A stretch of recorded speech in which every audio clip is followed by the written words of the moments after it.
سیرت النبی کی کتاب الرحیق المختوم کا دوسرا باب، عرب حکومتیں اور سرداریاں۔ اسلام سے پہلے عرب کے جو حالات تھے ان پر گفتگو کرتے ہوئے مناسب معلوم ہوتا ہے کہ وہاں کی حکومتوں، سرداریوں اور مذاہب و ادیان کا بھی ایک مختصر سا خاکہ پیش کر دیا جائے تاکہ ظہور اسلام کے وقت جو پوزیشن تھی وہ بآسانی سمجھ میں آ سکے۔ جس وقت جزیرۃ العرب پر خورشید اسلام کی تابناک شعاعیں ذو فغن ہوئیں، وہاں دو قسم کے حکمران تھے۔ ایک تاج پوش بادشاہ جو در حقیقت مکمل طور پر آزاد اور خود مختار نہ تھے، دوسرے قبائلی سردار جنہیں اختیارات و امتیازات کے اعتبار سے وہی حیثیت حاصل تھی جو تاج پوش بادشاہوں کی تھی، لیکن ان کی اکثریت کو ایک مزید امتیاز یہ بھی حاصل تھا کہ وہ پوری طرح آزاد و خود مختار تھے۔ تاج پوش حکمران یہ تھے: شاہان یمن، شاہان آل غسان یعنی شام، اور شاہان ہیرا یعنی عراق۔ بقیہ عرب حکمران تاج پوش نہ تھے۔ یمن کی بادشاہی۔ عرب حاربہ میں سے جو قدیم ترین یمانی قوم معلوم ہو سکی وہ قوم سبا ہے۔ اس اور عراق سے جو کتبات برآمد ہوئے ہیں ان میں 2500 سال قبل مسیح اس قوم کا ذکر ملتا ہے، لیکن اس کے عروج کا زمانہ 11ویں صدی قبل مسیح سے شروع ہوتا ہے۔ اس کی تاریخ کے اہم ادوار یہ ہیں: نمبر 1، 650 قبل مسیح سے پہلے کا دور۔ اس دور میں شاہان سبا کا لقب مقرب سبا تھا۔ ان کا پایہ تخت سروا تھا، جس کے کھنڈر آج بھی محارب کے مغرب میں ایک دن کی راہ پر پائے جاتے ہیں اور خریبہ کے نام سے مشہور ہیں۔ اسی دور میں محارب کے مشہور باندھ کی بنیاد رکھی گئی جسے یمن کی تاریخ میں بڑی اہمیت حاصل ہے۔ کہا جاتا ہے کہ اس دور میں سلطنت سبا کو اس قدر عروج حاصل ہوا کہ انہوں نے عرب کے اندر اور عرب سے باہر جگہ جگہ اپنی نو آبادیاں قائم کر لی تھیں۔ نمبر 2، 650 قبل مسیح سے 115 قبل مسیح تک کا دور۔ اس دور میں سبا کے بادشاہوں نے مقرب کا لفظ چھوڑ کر ملک یعنی بادشاہ کا لقب اختیار کر لیا اور سروا کے بجائے محارب کو اپنا دارالسلطنت بنایا۔ اس شہر کے کھنڈر آج بھی صنعاء کے 60 میل مشرق میں پائے جاتے ہیں۔ نمبر 3، 115 قبل مسیح سے 300 عیسوی تک کا دور۔ اس دور میں سبا کی مملکت پر قبیلہ حمیر کو غلبہ حاصل رہا اور اس نے محارب کے بجائے ریدان کو اپنا پایہ تخت بنایا۔ پھر ریدان کا نام ظفار پڑ گیا، جس کے کھنڈرات آج بھی شہر یریم کے قریب ایک مدھور پہاڑی پر پائے جاتے ہیں۔ یہی دور ہے جس میں قوم سبا کا زوال شروع ہوا۔ پہلے نبطیوں نے شمالی حجاز پر اپنا اقتدار قائم کر کے سبا کو ان کی نو آبادیوں سے نکال باہر کیا۔ پھر رومیوں نے مصر و شام اور شمالی حجاز پر قبضہ کر کے ان کی تجارت کے بحری راستے کو مخدوش کر دیا اور اس طرح ان کی تجارت رفتہ رفتہ تباہ ہو گئی۔ ادھر قحطانی قبائل خود بھی باہم دست و گریبان تھے۔ ان حالات کا نتیجہ یہ ہوا کہ قحطانی قبائل اپنا وطن چھوڑ کر ادھر ادھر پراگندہ ہو گئے۔ نمبر 4، 300 عیسوی کے بعد سے آغاز اسلام تک کا دور۔ اس دور میں یمن کے اندر مسلسل اضطراب و انتشار برپا رہا۔ انقلابات آئے، خانہ جنگیاں ہوئیں اور بیرونی قوموں کو مداخلت کے مواقعات آئے، حتیٰ کہ ایک وقت ایسا بھی آیا کہ یمن کی آزادی سلب ہو گئی۔ چنانچہ یہی دور ہے جس میں رومیوں نے عدن پر فوجی تسلط قائم کیا اور ان کی مدد سے حبشیوں نے حمیر و ہمدان کی باہمی کشاکش کا فائدہ اٹھاتے ہوئے 340 عیسوی میں پہلی بار یمن پر قبضہ کیا، جو 378 تک برقرار رہا۔ اس کے بعد یمن کی آزادی تو بحال ہو گئی، مگر محارب کے مشہور بند میں رکھنے پڑنا شروع ہو گئے، یہاں تک کہ بالآخر 450 عیسوی یا 451 عیسوی میں بند ٹوٹ گیا، اور وہ عظیم سیلاب آیا جس کا ذکر قرآن مجید سورہ سبا میں سیل ارم کے نام سے کیا گیا ہے۔ یہ بڑا زبردست حادثہ تھا، اس کے نتیجے میں بستیوں کی بستیاں ویران ہو گئیں اور بہت سے قبائل ادھر ادھر بکھر گئے۔ پھر 523 عیسوی میں ایک اور سنگین حادثہ پیش آیا، یعنی یمن کے یہودی بادشاہ ذو نواس نے نجران کے عیسائیوں پر ایک ہیبت ناک حملہ کر کے انہیں عیسائی مذہب چھوڑنے پر مجبور کرنا چاہا، اور جب وہ اس پر آمادہ نہ ہوئے تو ذو نواس نے خندقیں کھدوا کر انہیں بھڑکتی ہوئی آگ کے الاؤ میں جھونک دیا۔ قرآن مجید میں سورہ بروج کی آیات میں اسی لرزہ خیز واقعے کی طرف اشارہ کیا ہے۔ اس واقعے کا نتیجہ یہ ہوا کہ عیسائیت، جو رومی بادشاہوں کی قیادت میں بلاد عرب کی فتوحات اور توسیع پسندی کے لیے پہلے ہی سے چست و چابک دست تھی، انتقام لینے پر تل گئی اور حبشیوں کو یمن پر حملے کی ترغیب دیتے ہوئے انہیں بحری بیڑا مہیا کیا۔ حبشیوں نے رومیوں کی شہ پا کر 525 عیسوی میں اریاد کی زیر قیادت 70,000 فوج سے یمن پر دوبارہ قبضہ کر لیا۔ قبضہ کے بعد ابتداء و شاہ حبش کے گورنر کی حیثیت سے اریاد نے یمن پر حکمرانی کی، لیکن پھر اس کی فوج کے ایک ماتحت کمانڈر ابرا نے اسے قتل کر کے خود اقتدار پر قبضہ کر لیا اور شاہ حبش کو بھی اپنے اس تصرف پر راضی کر لیا۔ یہ وہی ابرا ہے جس نے بعد میں خانہ کعبہ کو ڈھانے کی کوشش کی اور ایک لشکر جرار کے علاوہ چند ہاتھیوں کو بھی فوج کشی کے لیے ساتھ لایا، جس کی وجہ سے یہ لشکر اصحاب الفیل کے نام سے مشہور ہو گیا۔ ادھر واقعہ فیل میں حبشیوں کی جو تباہی ہوئی، اس سے فائدہ اٹھاتے ہوئے اہل یمن نے حکومت فارس سے مدد مانگی اور حبشیوں کے خلاف علم بغاوت بلند کر کے سیف ذی یزون عمیری کے بیٹے سعد یقرب کی قیادت میں حبشیوں کو ملک سے نکال باہر کیا اور ایک آزاد و خود مختار قوم کی حیثیت سے مہدی کرب کو اپنا بادشاہ منتخب کر لیا۔ یہ 575 کا واقعہ ہے۔ آزادی کے بعد مہدی کرب نے کچھ حبشیوں کو اپنی خدمت اور شاہی جلوہ کی زینت کے لیے روک لیا، لیکن یہ شوق مہنگا ثابت ہوا۔ ان حبشیوں نے ایک روز مہدی کرب کو دھوکے سے قتل کر کے ذی یزن کے خاندان سے حکمرانی کا چراغ ہمیشہ کے لیے گل کر دیا۔ ادھر کسرا نے اس صورتحال کا فائدہ اٹھاتے ہوئے صنعاء پر ایک فارسی النسل گورنر مقرر کر کے یمن کو فارس کا ایک صوبہ بنا لیا۔ اس کے بعد یمن پر یکے بعد دیگرے فارسی گورنروں کا تقرر ہوتا رہا، یہاں تک کہ آخری گورنر بازان نے 628 میں اسلام قبول کر لیا اور اس کے ساتھ ہی یمن فارسی اقتدار سے آزاد ہو کر اسلام کی عملداری میں آ گیا۔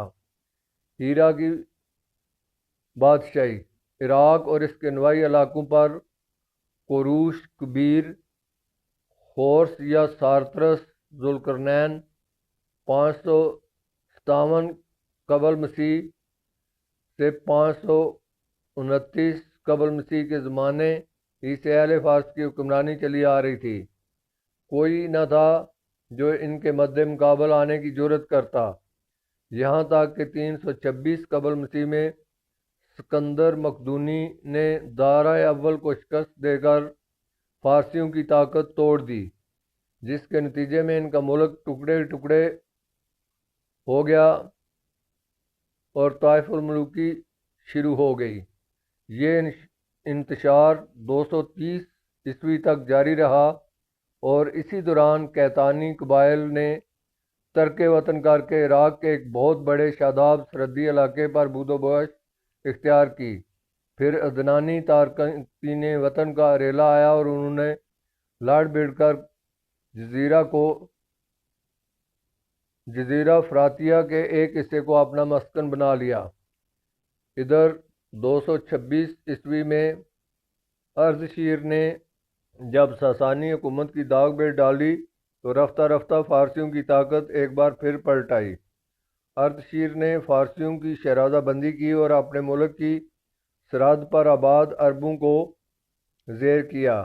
اسی کے نتیجے میں قزا نے ملک شام کی راہ لی، جبکہ ہیرا اور انبار کے عرب باشندوں نے باج گزار بننا گوارا کیا۔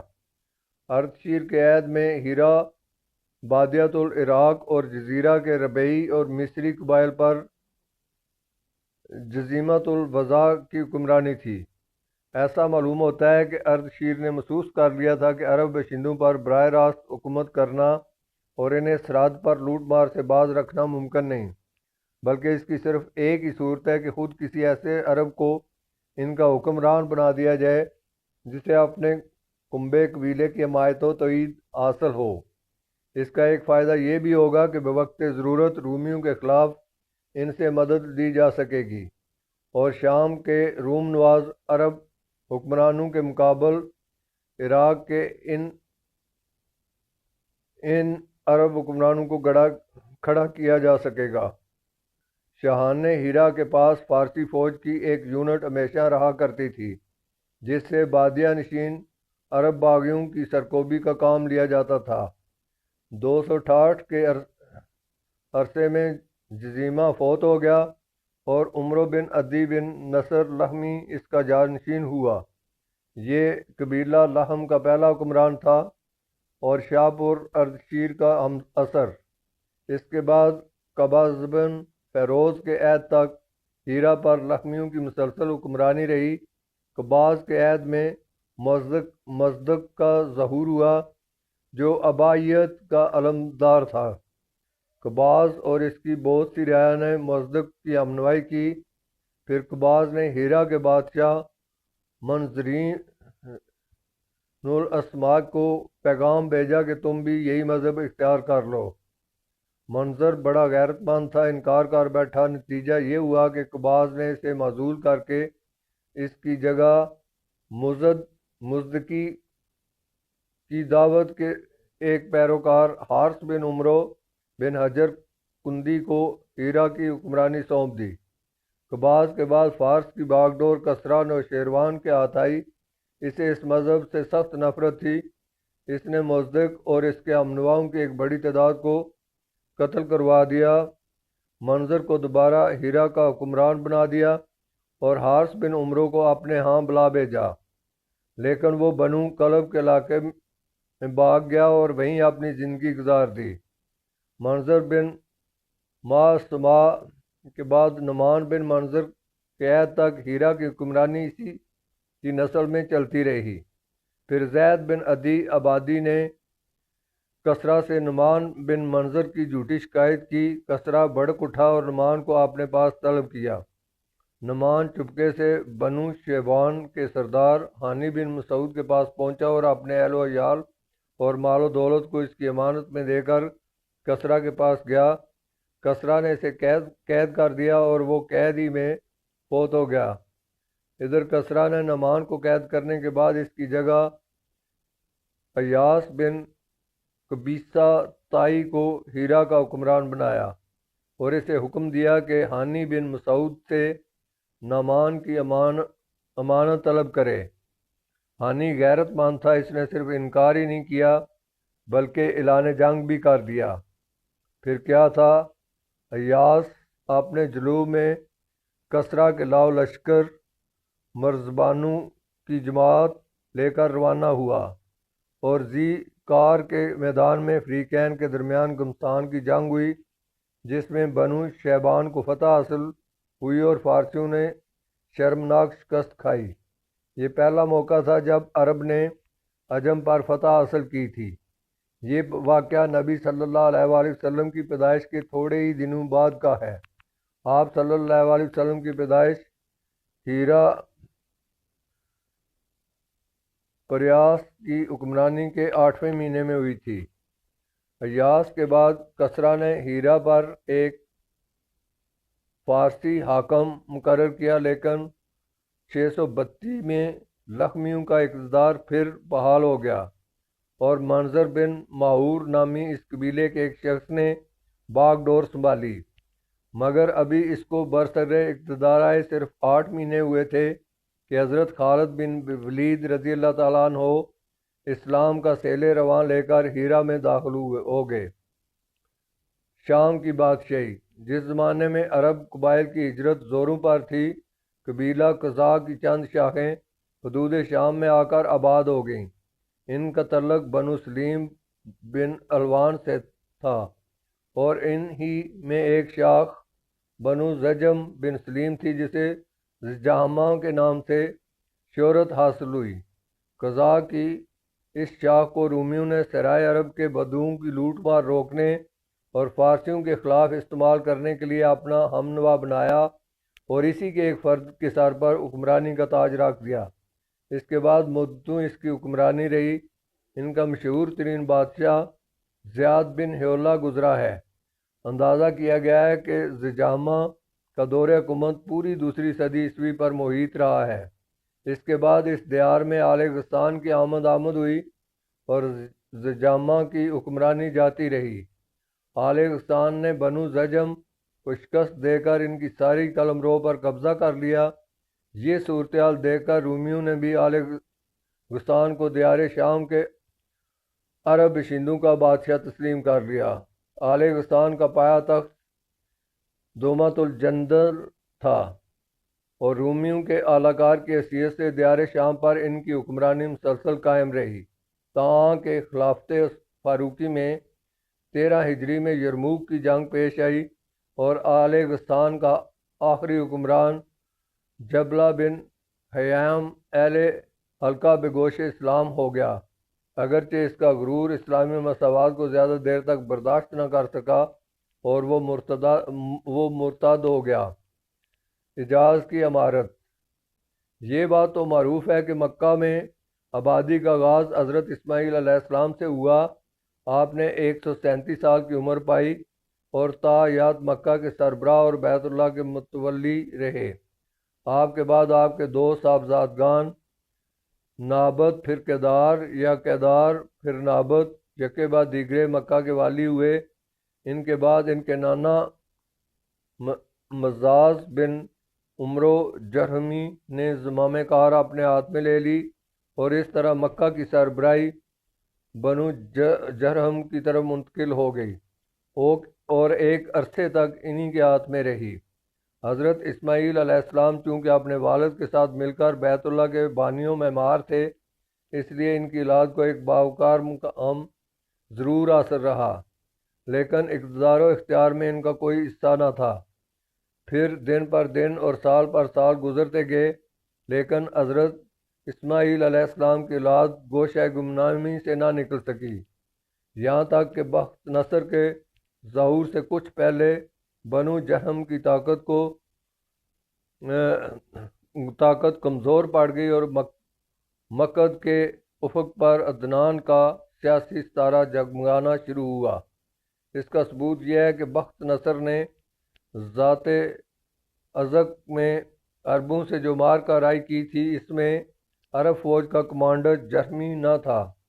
پھر بخت نصر نے جب 587 قبل مسیح میں دوسرا حملہ کیا تو بنو عدنان بھاگ کر یمن چلے گئے۔ اس وقت بنو اسرائیل کے نبی حضرت یرمیہ تھے۔ وہ عدنان کے بیٹے مہد کو اپنے ساتھ ملک شام لے گئے، اور جب بخت نصر کا زور ختم ہوا اور مہد مکہ آئے تو انہیں مکہ میں قبیلہ جرہم کا صرف ایک شخص جرشم بن جلحیمہ ملا۔ مہد نے اس کی لڑکی مہانہ سے شادی کی اور اسی کے بطن سے نزار پیدا ہوا۔ اس کے بعد مکہ میں جرہم کی حالت خراب ہوتی گئی اور انہیں تنگ دستی نے آ گھیرا۔ نتیجہ یہ ہوا کہ انہوں نے زائرین بیت اللہ پر زیادتیاں شروع کر دیں اور خانہ کعبہ کا مال کھانے سے بھی دریغ نہ کیا۔ ادھر بنو عدنان اندر ہی اندر ان کی حرکتوں پر کڑتے اور بھڑکتے رہے۔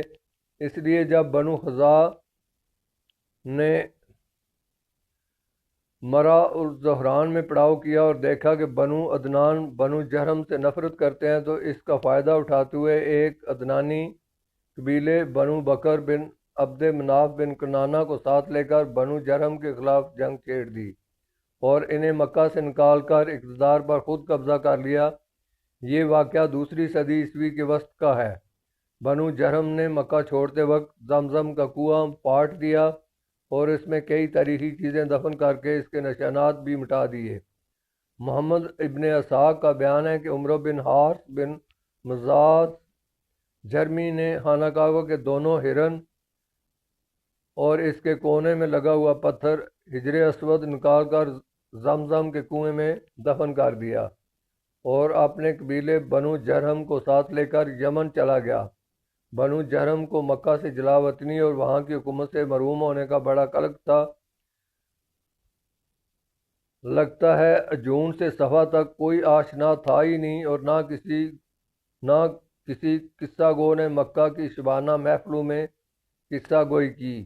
کیوں نہیں؟ یقیناً ہم ہی اس کے باشندے تھے، لیکن زمانے کی گردشوں اور ٹوٹی ہوئی قسمتوں نے ہمیں اجاڑ پھینکا۔ حضرت اسماعیل علیہ السلام کا زمانہ تقریباً 2000 برس قبل مسیح ہے۔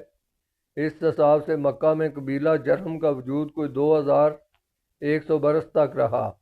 ان کی حکمرانی لگ بھگ 2000 برس تک رہی۔ بنو خزاع نے مکہ پر قبضہ کرنے کے بعد بنو بکر کو شامل کیے بغیر تنہا اپنی حکمرانی قائم کی۔ البتہ 3 اہم اور امتیازی مناصب ایسے تھے جو مصری قبائل کے حصے میں آئے۔ حاجیوں کو عرفات سے مزدلفہ لے جانا اور یوم النفر 13 ذی الحجہ کو، جو کہ حج کے سلسلے کا آخری دن ہے، منا سے روانگی کا پروانہ دینا۔ یہ اعزاز الیاس بن مظہر کے خاندان بنو غوث بن مرہ کو حاصل تھا، جو صوفہ کہلاتے تھے۔ اس اعزاز کی توضیح یہ ہے کہ 13 ذی الحج کو حاجی کنکری نہ مار سکتے تھے جب تک کہ پہلے صوفہ کا ایک آدمی کنکری نہ مار لیتا۔ پھر حاجی کنکری مار کر فارغ ہو جاتے اور منا سے روانگی کا ارادہ کرتے، تو صوفہ کے لوگ منا کی واحد گزرگاہ عقبہ کے دونوں جانب گھیرا ڈال کر کھڑے ہو جاتے اور جب تک خود گزر نہ لیتے کسی کو گزرنے نہ دیتے۔ ان کے گزر لینے کے بعد بقیہ لوگوں کے لیے راستہ خالی ہوتا۔ جب صوفہ ختم ہو گئے تو یہ اعزاز بنو تمیم کے ایک خاندان بنو سعد بن زید مناتا کی طرف منتقل ہو گیا۔ 10 ذی الحج کی صبح کو مزدلفہ سے منا کی جانب افاظہ یعنی روانگی، یہ اعزاز بنو عدوان کو حاصل تھا۔ حرام مینوں کو آگے پیچھے کرنا، یہ اعزاز بنو کنانہ کی ایک شاخ بنو تمیم بن عدی کو حاصل تھا۔ مکہ پر بنو خزاع کا اقتدار کوئی 300 برس تک قائم رہا اور یہی زمانہ تھا جب عدنانی قبائل مکہ اور حجاز سے نکل کر نجد، اطراف عراق اور بحرین وغیرہ میں پھیلے اور مکہ کے اطراف میں صرف قریش کی چند شاخیں باقی رہیں جو خانہ بدوش تھیں۔ ان کی لگ لگ ٹولیاں تھیں اور بنو کنانہ میں ان کے چند متفرق گھرانے تھے، مگر مکہ کی حکومت اور بیت اللہ کی تولیت میں ان کا کوئی حصہ نہ تھا، یہاں تک کہ کسی بھی انقلاب کا ظہور ہوا۔ کسی کے متعلق بتایا جاتا ہے کہ وہ ابھی گود ہی میں تھا کہ اس کے والد کا انتقال ہو گیا۔ اس کے بعد اس کی والدہ نے بنو حضرہ کے ایک شخص ربیعہ بن حرام سے شادی کر لی۔ یہ قبیلہ چونکہ ملک شام کے اطراف میں رہتا تھا، اس لیے کسی کی والدہ وہیں چلی گئیں اور وہ کسی کو بھی اپنے ساتھ لیتی گئیں۔ جب کسی جوان ہوا تو مکہ واپس آیا۔ اس وقت مکہ کا والی حلیل بن ابیشیہ خزاعی تھا۔ کسی نے اس کے پاس اس کی بیٹی حبی سے نکاح کے لیے پیغام بھیجا۔ حلیل نے منظور کر لیا اور شادی کر دی۔ اس کے بعد جب حلیل کا انتقال ہوا تو مکہ اور بیت اللہ کی تولیت کے لیے خزاع اور قریش کے درمیان جنگ ہو گئی۔ اس کے نتیجے میں مکہ اور بیت اللہ پر کسی کا اقتدار قائم ہو گیا۔ جنگ کا سبب کیا تھا؟ اس بارے میں 3 بیانات ملتے ہیں۔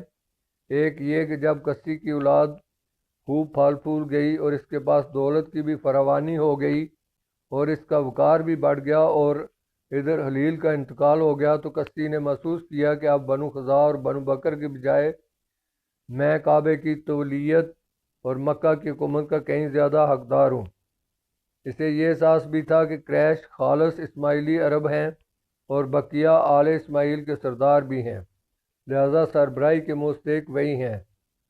چنانچہ اس نے قریش اور بنو خزاع کے کچھ لوگوں سے گفتگو کی کہ کیوں نہ بنو خزاع اور بنو بکر کو مکہ سے نکال باہر کیا جائے۔ ان لوگوں نے اس کی رائے سے اتفاق کیا۔ دوسرا بیان یہ ہے کہ خزاع کے بقول خود حلیل نے کسی کو وصیت کی تھی کہ وہ کعبہ کی نگہداشت کرے گا اور مکہ کی باغ ڈور سنبھالے گا۔ تیسرا بیان یہ ہے کہ حلیل نے اپنی بیٹی حبی کو بیت اللہ کی تولیت سونپی تھی اور ابو ابشان خزاعی کو اس کا وکیل بنایا تھا، چنانچہ حبی کے نائب کی حیثیت سے وہی خانہ کعبہ کا کلید بردار تھا۔